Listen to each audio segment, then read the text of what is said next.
starts right now. It's fishy. Thousands of dollars worth of shark fins found, but this Broadway restaurant owner says there's a reason for that, why he says he did not break the law.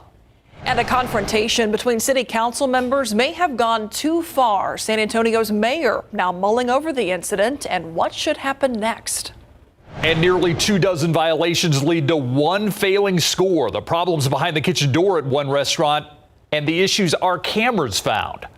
But first, we begin with a confrontation between San Antonio City Council members and now Mayor Ron Nirenberg expected to take some kind of action tomorrow. The tensions apparently grew out of a discussion over those CPS energy rebates for customers. District 1 City Councilman Mario Bravo admits that he lost his temper and, quote, said things that he regrets. End quote.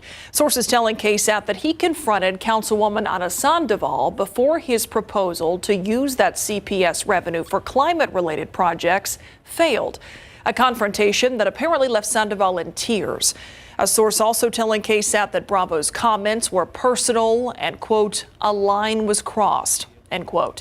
Tensions continued into the meeting when the San Antonio city attorney jumped in.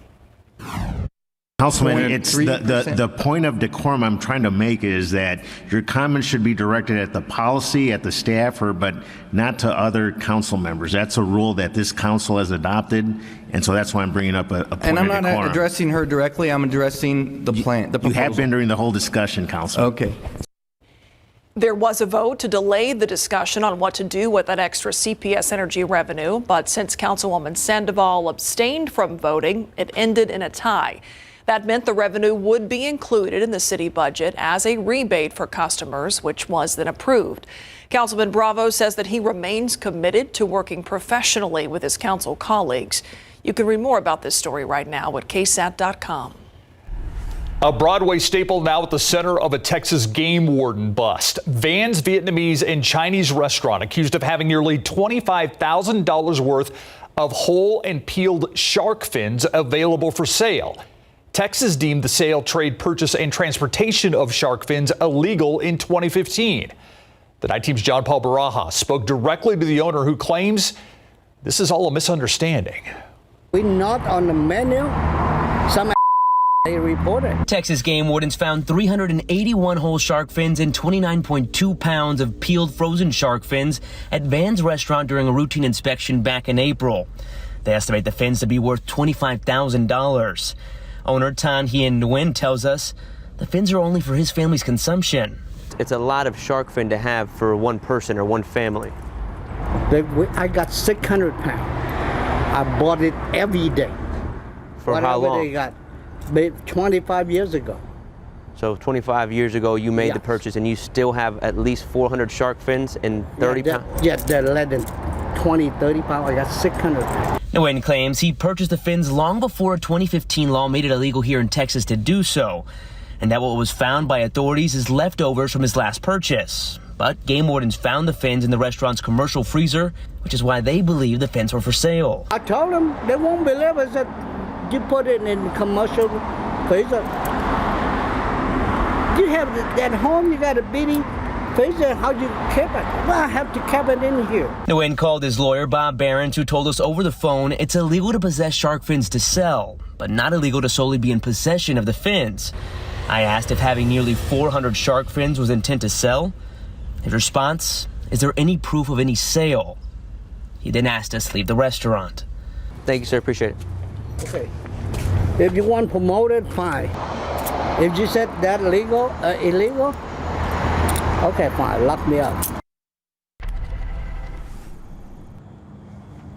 According to documents obtained by KSAT Investigates, Nguyen's wife and sister-in-law were also cited in the incident, but formal charges haven't been filed. When they are charged, if they're charged, those people could face a Class B misdemeanor, which could come with a hefty fine or jail time.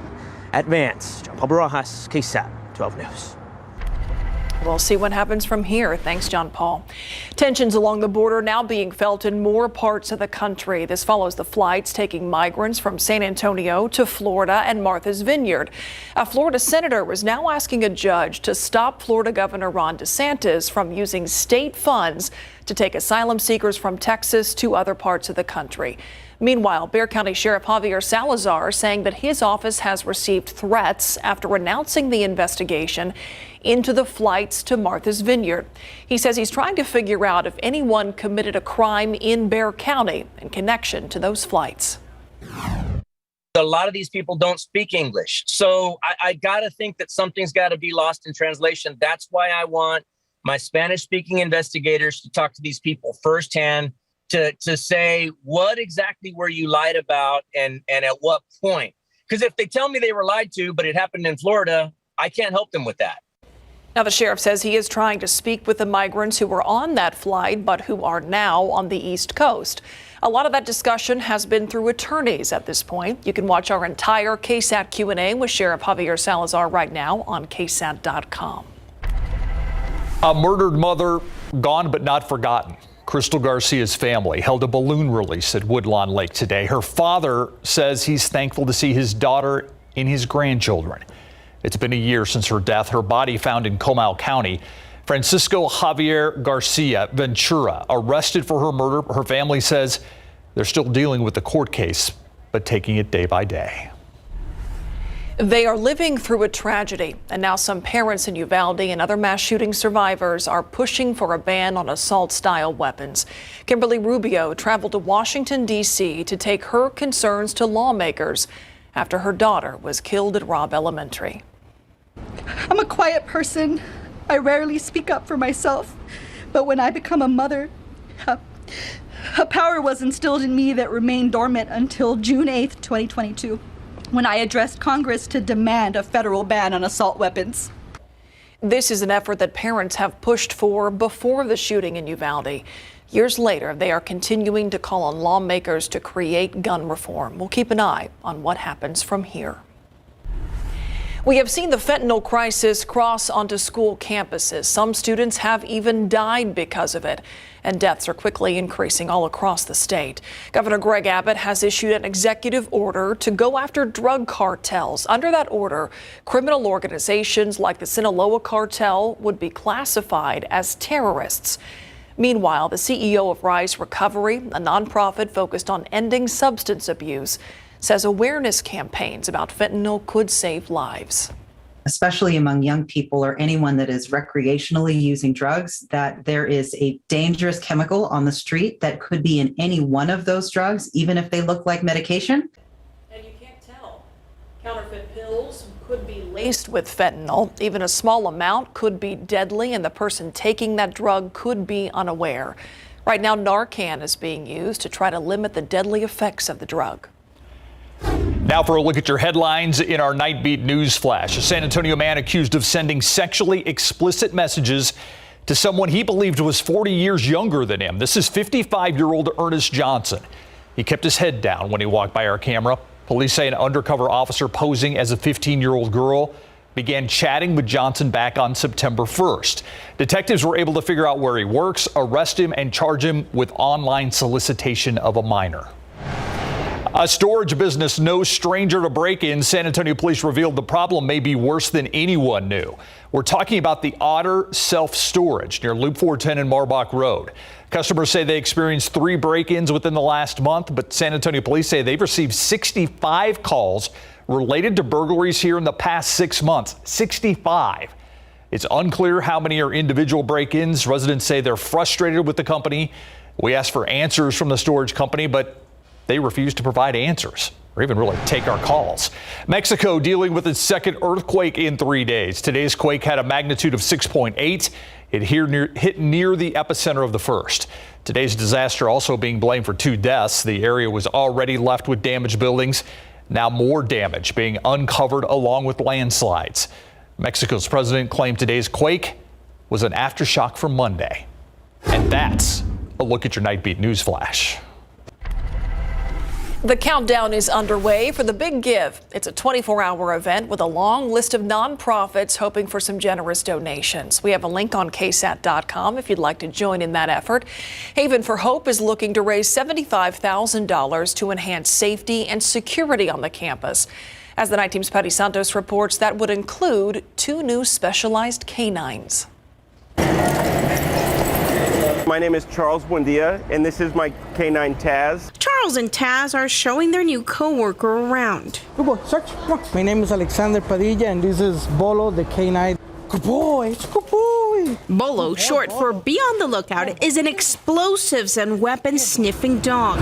Taz can detect 4 different types of narcotics. We go around and we check lockers, we check dorms, things like that. We're looking for narcotics. Both dogs were brought on this summer. Bolo joined just a few weeks ago.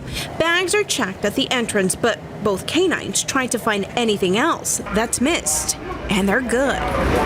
The dog really knows what to do, and I just observe him and make sure that I'm reading his signs. He's a German short-hair pointer, so it's a bird hunting dog. That's why his nose is really good. They patrol the entire 22-acre campus, but they've also become local celebrities. Everybody loves him. I feel like they feel better when he's around. Kids love him. Providing safety, security, and smiles. Patty Santos, KSAT 12 News. A failing health inspection and nearly 24 violations at one San Antonio restaurant. What our cameras found when we tried to follow up in tonight's Behind the Kitchen Door. Plus, days, weeks, and now more than a month without running water. It's a reality for one Frio County community. What the state says it found after the water went out. That and more next, right here on the Nightbeat.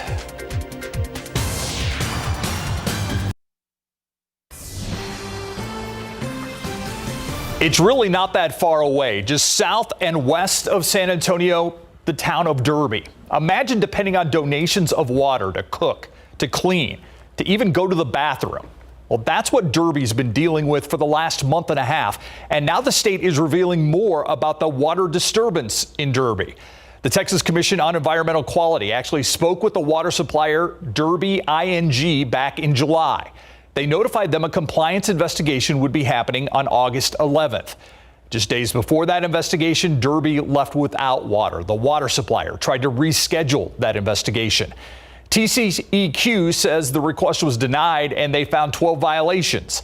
They said there was no licensed waterworks operator, the well where the water was pumped from was not secured, and there wasn't a backup plan during a drought. That was evident in this case. Water levels in the well for Derby dropped below the pump, and the water supplier says he's still waiting on a part to fix the problem. We asked TCEQ if the supplier, Dario Guerra, would face fines. We're still waiting to hear back. New tonight, a Northside restaurant failed its health inspection with the lowest score we have seen all year. Turns out they were also operating without a permit. The Night Team's Tim Gerber went back to check up on the business in this week's Behind the Kitchen Door.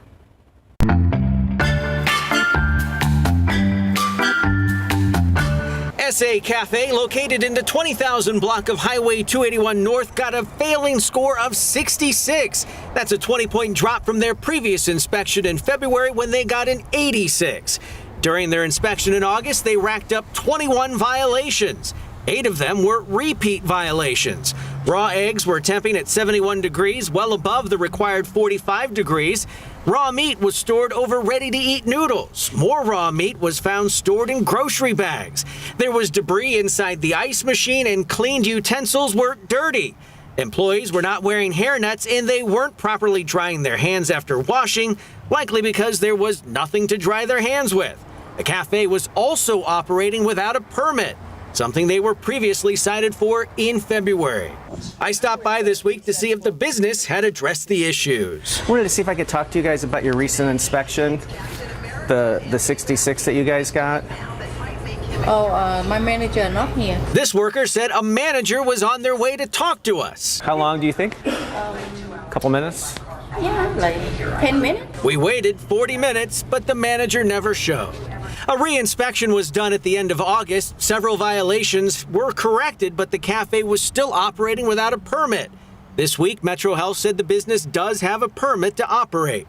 While I was there, I also noticed the business had failed to post the most recent inspection report. So you're supposed to have that up somewhere.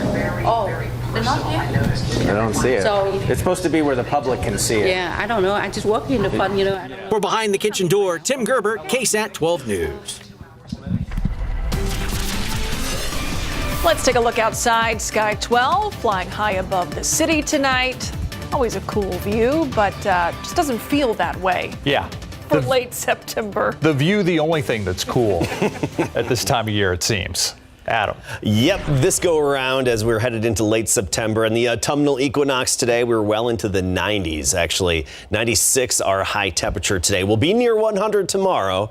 We're going to take a run at 100 degrees, and if we hit 99, that would tie the record high for the day. We're still watching the tropical development that's in the Caribbean now, likely to develop, then move into the Gulf. We'll take a look at the latest computer models and spaghetti plots in a moment, but we also have an autumnal appetizer next week. I know a lot of people have been asking me lately, when is it going to cool off and feel like fall?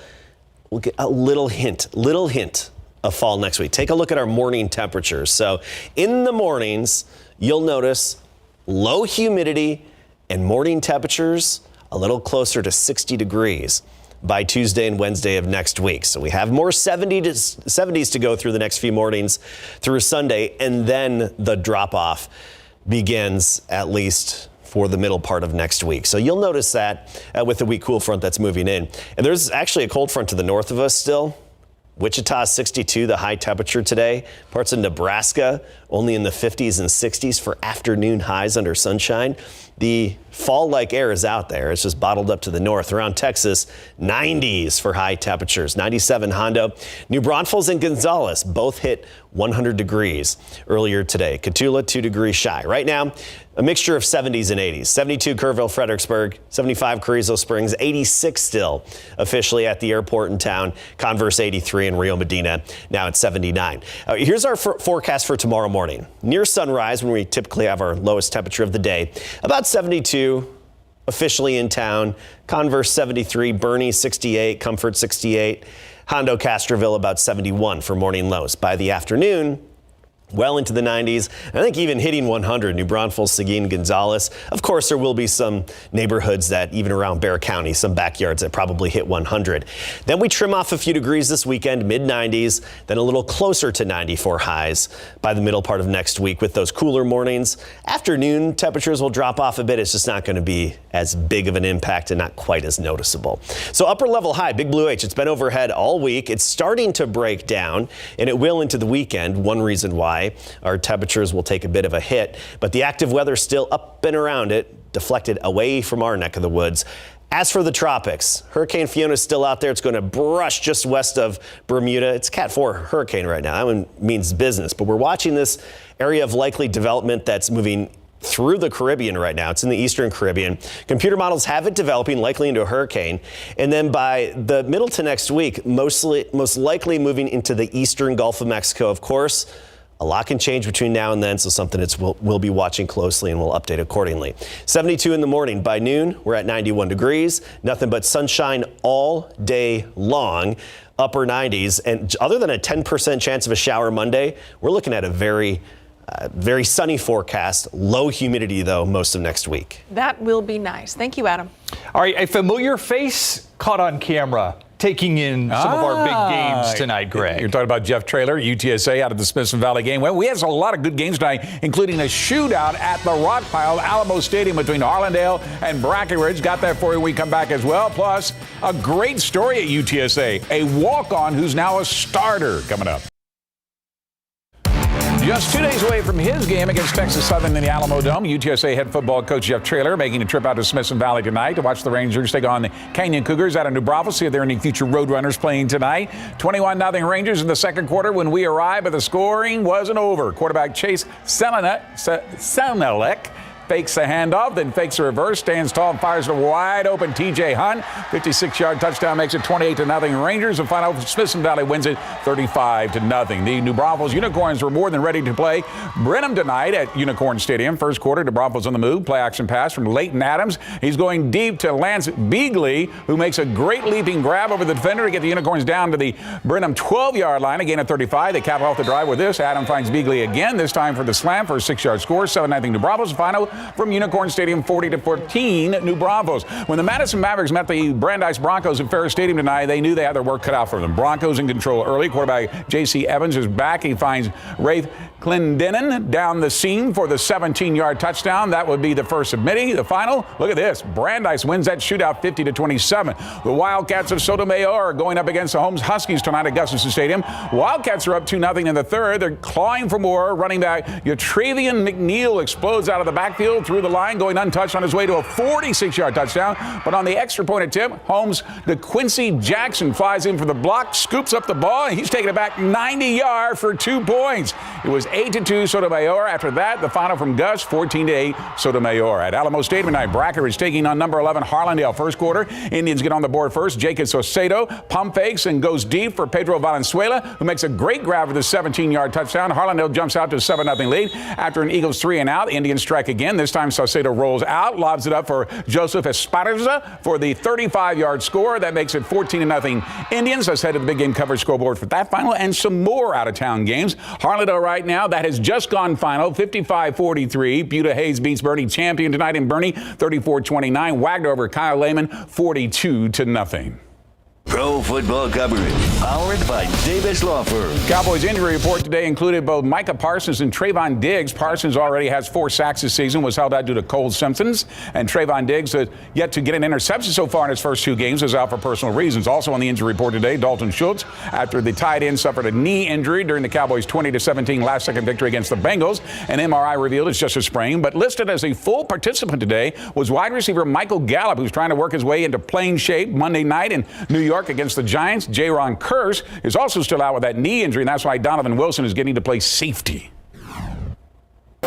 Just a communicator and somebody the guys look at for like to set the tempo. So I try to go around and play hard as I can every place and let them feed off of it. All right, meantime, the Houston Texans are preparing for the Bears in Chicago. Are still looking for their first win of the season after tying the Colts, losing to the Broncos in Denver. One way to beat the Bears is through the run game, where they give up 189.5 yards rushing. That works out to about 5.1 yards per carry, with rookie running back Dameon Pierce already impressing fans and his teammates, especially after he's able to gain 69 yards on 15 carries in that 16-9 loss for the Broncos. It's a mentality. It seemed like from the moment that he stepped into this building, that's what he's all about. You know, even in practice, finishing runs, even, you know, when he's not touched, and even when it's, you know, hard out there, it's a mindset. And the fact that it seemed like he's always having that. You turn on his college film, he was doing it then. So it's built in him for sure. All right, from walk-on to starter, UTSA next. When the UTSA Roadrunners face Texas Southern, they will be 42.5-point favorites, even though their offensive line is decimated with injuries, as many as 7 Roadrunner offensive linemen are injured, and that has forced head coach Jeff Traylor to move some of his defensive linemen over to offense. But it's also credited and also created an opportunity for a redshirt sophomore Frankie Martinez, who has gone from a walk-on to a starter this week at right tackle. The 3-sport star from East Central is appreciative of the moment. It will give him a chance to perform in front of his family and friends. It means a lot, you know. It's something I've dreamed of, just being able to be a part of this group and just getting some playing time. It's very special. Frankie's unselfishness, playing center, guard, tackle, works multiple jobs, paints houses. I don't even know all the other jobs he does. That's hard. We're up here so much, and you know the kid's paying for his own school. Yeah, that's quite an achievement. Kickoff in the Alamo Dome this Saturday will be at 2:30. You can watch Frankie and all of his teammates hopefully come away with a victory inside the Alamo Dome. Absolutely. Think about it. All the time they spent on football. Yeah. And now as a starter, even more time than just being on a scout team, right? Was there enough time? Yes. We'll be right back. All right, it's on. This year's Big Give, hundreds of San Antonio area nonprofits raising money until 6 p.m. tomorrow. If you want to join in and donate, we have all the information online at KSAT.com. All you have to do is click on this article. Big Give, a big deal for so many of those groups. Absolutely. That does it for the Night Beat. Good morning, San Antonio at 4:30. Have a great night.